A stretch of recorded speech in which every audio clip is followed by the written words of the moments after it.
नमस्कार दोस्तों। आज हम ब्रह्मा पुराण की उस अद्भुत कथा को जानेंगे जिसके बारे में लगभग हर व्यक्ति के मन में कभी न कभी प्रश्न जरूर उठता है कि इस सृष्टि की रचना कैसे हुई थी, जब न पृथ्वी थी, न आकाश, न सूर्य, न चंद्रमा, न देवता थे, न मनुष्य और न ही कोई जीव जंतु। तब इस ब्रह्मांड का स्वरूप कैसा था? और सबसे महत्वपूर्ण प्रश्न, ब्रह्मा जी, जिन्हें सृष्टि का रचयिता कहा जाता है, उन्होंने इस विशाल संसार की रचना कैसे की? क्या ब्रह्मा जी ने अकेले सृष्टि बनाई? सबसे पहले उन्होंने किसकी रचना की?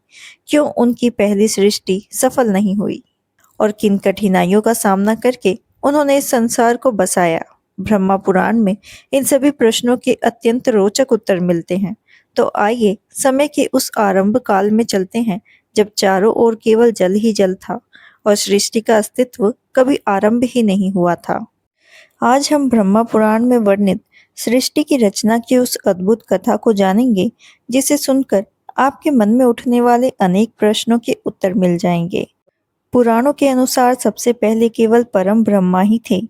न पृथ्वी थी, न आकाश था, न सूर्य, न चंद्रमा, न देवता और न ही मनुष्य। चारों ओर केवल परमात्मा की ही सत्ता थी।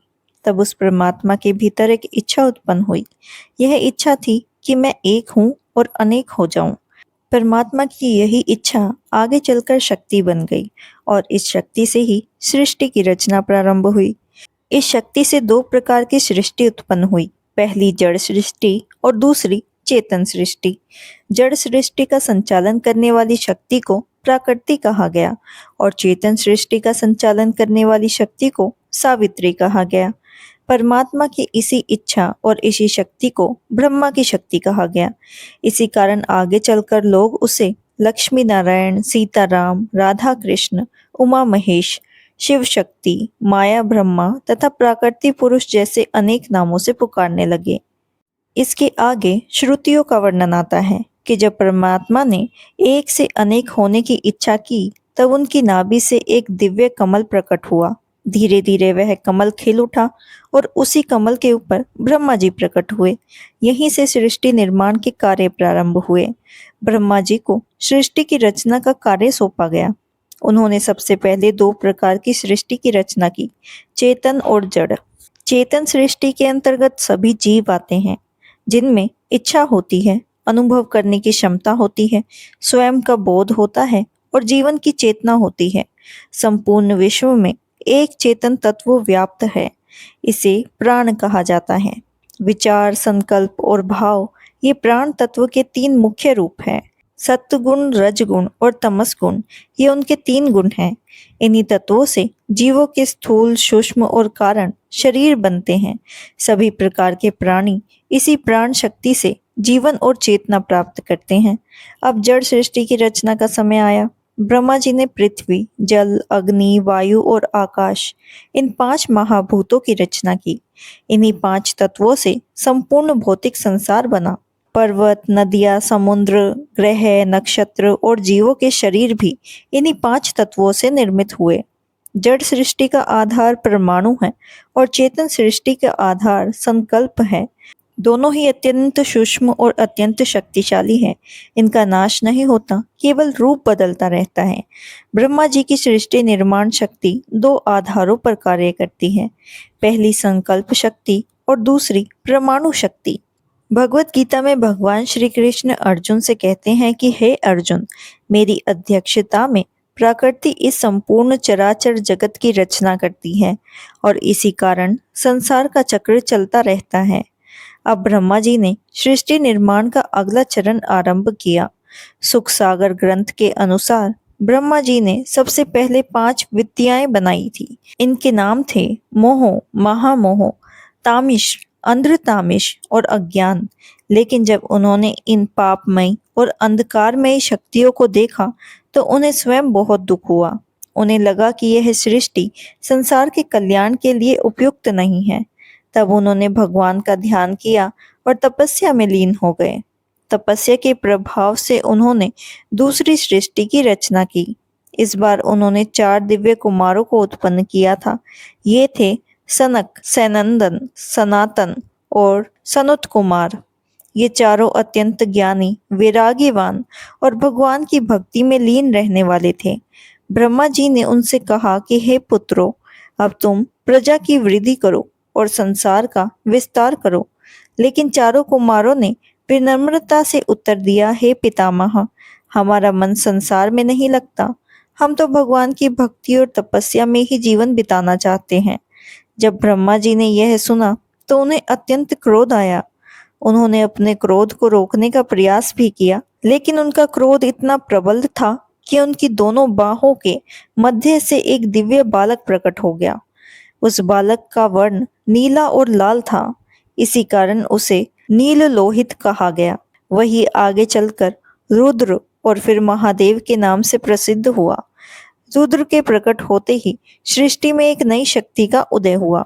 ब्रह्मा जी ने रुद्र से कहा कि हे रुद्र, तुम सृष्टि के विभिन्न स्थानों में निवास करो। हृदय, इंद्रियां, प्राण, आकाश, वायु, अग्नि, जल, पृथ्वी, सूर्य, चंद्रमा और तप में तुम्हारा निवास होगा। इसके बाद उन्होंने रुद्र के अनेक नाम बताए। फिर उन्होंने प्रजा उत्पन्न करने का आदेश दिया। रुद्र ने अपनी शक्ति से अपने समान तेजस्वी और प्रचंड प्राणियों की उत्पत्ति कर दी, लेकिन उनकी बनाई हुई प्रजा अत्यंत उग्र थी। वे सभी कुछ नष्ट करने वाली थी। उन्होंने देखा कि ब्रह्मा जी चिंतित हो गए। उन्होंने कहा कि हे महादेव, यह प्रजा तो संसार का पालन नहीं कर सकती। ये तो सब कुछ निगल रही है। आप अभी तपस्या कीजिए और उचित समय आने पर कल्याणकारी सृष्टि में सहयोग दीजिएगा। ब्रह्मा जी की बात सुनकर भगवान रुद्र प्रसन्न हुए और तपस्या करने के लिए वन की ओर चले गए। इसके बाद ब्रह्मा जी ने अपने संकल्प से 10 महान पुत्रों की उत्पत्ति की। ये थे मरीचि, अत्रि, अंगिरा, पुलस्त्य, पुलह, क्रतु, भृगु, वशिष्ठ, दक्ष और नारद। इन्हीं महर्षियों और प्रजापतियों के द्वारा आगे चलकर संसार का विस्तार हुआ। फिर ब्रह्मा जी के शरीर से विभिन्न अंगों से धर्म, अधर्म, काम, क्रोध, लाभ, समुद्र, ऋषि और अन्य शक्तियां प्रकट हुई। उनके मुख से देवी सरस्वती प्रकट हुई। सरस्वती ज्ञान, विद्या और वाणी की देवी बनी। इसके बाद ब्रह्मा जी ने अपने चारों मुखों से चारों वेदों की रचना की। पूर्व मुख से ऋग्वेद, दक्षिण मुख से यजुर्वेद, पश्चिम मुख से सामवेद और उत्तर मुख से अर्थवेद प्रकट हुए। फिर आयुर्वेद, धनुर्वेद, गंधर्व वेद और स्थापत्य वेद जैसे उपवेदों की रचना हुई। इतिहास और पुराण भी प्रकट हुए। योग, तप, दान, सत्य और धर्म की स्थापना हुई। चारों आश्रमों की व्यवस्था बनाई गई। ब्रह्मचर्य, गृहस्थ, वानप्रस्थ और संन्यास, ताकि मनुष्य जीवन को व्यवस्थित रूप से जी सके और अंत में परमात्मा को प्राप्त हो सके। इस प्रकार धीरे धीरे ब्रह्मा जी द्वारा रची गई सृष्टि पूर्ण होने लगी। देवता, ऋषि, प्रजापति, मनुष्य, पशु, पक्षी, वनस्पतियां और संपूर्ण चराचर जगत अस्तित्व में आया। यही वही सृष्टि है जिसमें आज हम सभी जीवन व्यतीत कर रहे हैं। तो भक्तों, ब्रह्मा पुराण की यह कथा हमें बताती है कि यह संसार किसी सहयोग का परिणाम नहीं है, बल्कि इसके पीछे एक दिव्य योजना और परमात्मा की महान शक्ति कार्य कर रही है। तो आज हमने इस कथा में जाना कि ब्रह्मा जी ने भगवान की आज्ञा और दिव्य शक्ति से सृष्टि की रचना का कार्य प्रारंभ किया। यह सृष्टि एक ही क्षण में नहीं बनी, बल्कि इसके पीछे अनेक चरण, अनेक प्रयास और भगवान की प्रेरणा कार्य कर रही थी। ब्रह्मा जी ने पहले मानसिक सृष्टि की रचना की, फिर विभिन्न प्रजापतियों, ऋषियों और अन्य जीवों को उत्पन्न किया और धीरे धीरे यह संपूर्ण जगत अस्तित्व में आया। ब्रह्मा पुराण की यह कथा हमें बताती है कि इस संसार का प्रत्येक जीव और प्रत्येक वस्तु एक निश्चित उद्देश्य के साथ बनाई गई है। यदि आपको ब्रह्मा पुराण की यह दिव्य कथा पसंद आई हो तो वीडियो को लाइक करें, शेयर करें और हमारे चैनल को सब्सक्राइब करना ना भूलें।